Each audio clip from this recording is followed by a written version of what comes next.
VFM news కు స్వాగతం.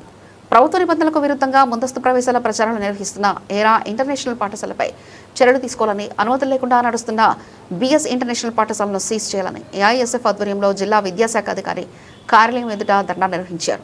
AISF జిల్లా అధ్యక్షుడు హనుమంతనాయుడు, ప్రధాన కార్యదర్శి కుల్లాయిస్వామి మాట్లాడుతూ జిల్లాలో ఎల్ఈడి తెరల ద్వారా ముందస్తు ప్రవేశాల ప్రచారాలు నిర్వహిస్తూ అధిక ఫీజులు మరియు పుస్తకాల పేరుతో తల్లిదండ్రులను దోపిడీ చేస్తున్నారని ఆరోపించారు. గార్ల దినలో బియాస్ ఇంటర్నేషనల్ పాఠశాలకు సరైన అనుమతులు లేకపోయినా ప్రవేశాలు చేపడుతున్నారని, ఎల్కేజీకి 1.80 లక్షల వరకు ఫీజులు వసూలు చేస్తున్నారని విమర్శించారు. వెంటనే విచారణ జరిపి సంబంధిత పాఠశాలపై చర్యలు తీసుకోవాలని, లేకపోతే ఆందోళన ఉధృతం చేస్తామని హెచ్చరించారు.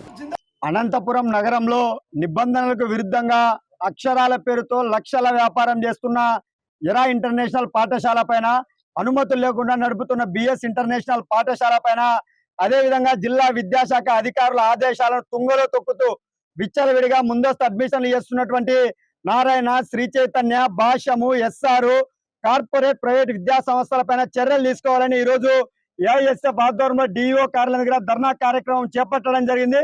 ఇవాళ ప్రభుత్వ నిబంధనల ప్రకారం విద్యా సంవత్సరం జూన్ మాసంలో 12వ తేదీ ప్రారంభం అంటే, ఇవాళ జూన్ 12వ తేదీ ప్రారంభం కాకనే ఇప్పటికే అనంతపురం నగరంలో విచ్చలవిడిగా కార్పొరేట్ ప్రైవేట్ విద్యా సంస్థలు మరి ఏప్రిల్లో చేసుకుంటే ఇంత ఫీజు, మేలో చేసుకుంటే ఇంత ఫీజు అని చెప్పి రకరకాల పేర్లతో ఇవాళ ఒలింపియాడ్ అంటూ, టెక్నో అంటూ, సిబ్యాచ్ అంటూ, ఐకాన్ అంటూ, ఐపీఎల్ అంటూ ఇవాళ ఒక నర్సరీ తరగతికి ₹1,00,000 నుంచి ₹1,80,000 వరకు అనంతపురం నగరంలో విద్యా సంస్థలు ఫీజులు వసూలు చేస్తా ఉన్నారు.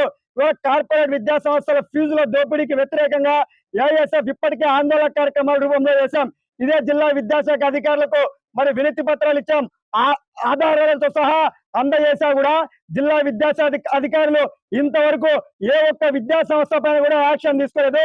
ఇదే అనంతపురం నగరంలో ఇవాళ ఒక రాజకీయ నాయకులకు సంబంధించినటువంటి ఒక కార్పొరేట్ విద్యా సంస్థల్లో విచ్చలవిడిగా ఒక ఎల్ఈడి స్క్రీన్ వేసుకొని ఎరా ఇంటర్నేషనల్ పాఠశాల జిల్లా వ్యాప్తంగా మరి సాయంత్రం వేళల్లో ప్రచారాలు నిర్వహిస్తా ఉన్నారు.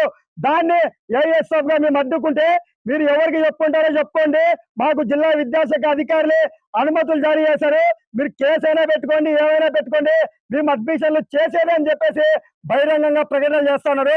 ఏఐఎస్ఎఫ్ గా జిల్లా విద్యాశాఖ అధికారులు ఒకటే అడుగుతా ఉన్నాం, మీరు ఒకవేళ ఏరా ఇంటర్నేషనల్ పాఠశాలకు అడ్మిషన్లు చేసుకోవడానికి ఏమైనా అనుమతి ఇచ్చారా? ఒకవేళ అనుమతి ఇచ్చింటే మీ పైన మేము పోరాటం చేస్తాం. ఒకవేళ మీరు ఎరా ఇంటర్నేషనల్ పాఠశాల పైన లోపాయికర ఒప్పందం చేసుకోకపోతే తక్షణమే బహిరంగంగా మీకు ఆధారం కూడా నిన్నటి రోజునే జిల్లా విద్యాశాఖ అధికారులకు అందజేయడం జరిగింది. ఎరా ఇంటర్నేషనల్ పాఠశాల పైన చర్యలు తీసుకోవాలని చెప్పి మేము డిమాండ్ చేస్తున్నాం. అదే విధంగా ఇవాళ విద్యాశాఖ మంత్రి నారా లోకేష్ గారు ఇవాళ ప్రభుత్వ పాఠశాలలను అభివృద్ధి చేస్తాం, ప్రభుత్వ విద్యా సంస్థలు అభివృద్ధి చేస్తాం అంటా ఉన్నారు. ఇవాళ స్వయాన మీ కేబినెట్ లో ఉన్నటువంటి మీ ఎమ్మెల్యేలకు సంబంధించిన విద్యా సంస్థలు ఈ రాష్ట్రంలో మరి రాజ్యం వెళ్తా ఉన్నాయి. నారాయణ విద్యా సంస్థలు, చైతన్య విద్యా సంస్థలు, భాషం విద్యా సంస్థలు, విజ్ఞాన విద్యా సంస్థలు, ఎస్ఆర్ విద్యా సంస్థలు, ఇవన్నీ కూడా గీతం విద్యా సంస్థలు. ఈ రాష్ట్రంలో మొత్తం మీ కేబినెట్ లో ఉన్నటువంటి మినిస్టర్లకు ఎమ్మెల్యేలకు సంబంధించిన కార్పొరేట్ విద్యా సంస్థలను నడుపుతాను. నీ మినిస్టర్ల విద్యా సంస్థలు పెట్టుకొని ప్రభుత్వ విద్యా సంస్థలు ఎప్పుడు అభివృద్ధి చేస్తామని చెప్పి అడుగుతా ఉన్నాం. విద్యాశాఖ మంత్రి కేవలం ప్రకటనకు మాత్రమే పరిమితమయ్యాడు. ప్రకటన గారు మాకు కావాల్సింది చేతుల్లో మీ సత్తా ఏందో చూపించాలా. నిబంధనలకు విరుద్ధంగా నడుపుతున్నటువంటి అనంతపురం జిల్లాలో కొన్ని వందల మంది విద్యా సంస్థలు ప్రభుత్వం నిర్ణయించిన ఫీజు వసూలు కాకుండా విచ్చలవిడిగా దోపిడీ చేస్తున్నారు. వాటిపైన చర్యలు తీసుకోకపోతే ఏఐఎస్ఎఫ్ ఆధ్వర్యంలో పెద్ద ఎత్తున ఆందోళన కార్యక్రమాలు నిర్వహిస్తామని చెప్పి ఈ సందర్భంగా హెచ్చరిస్తా ఉన్నాం.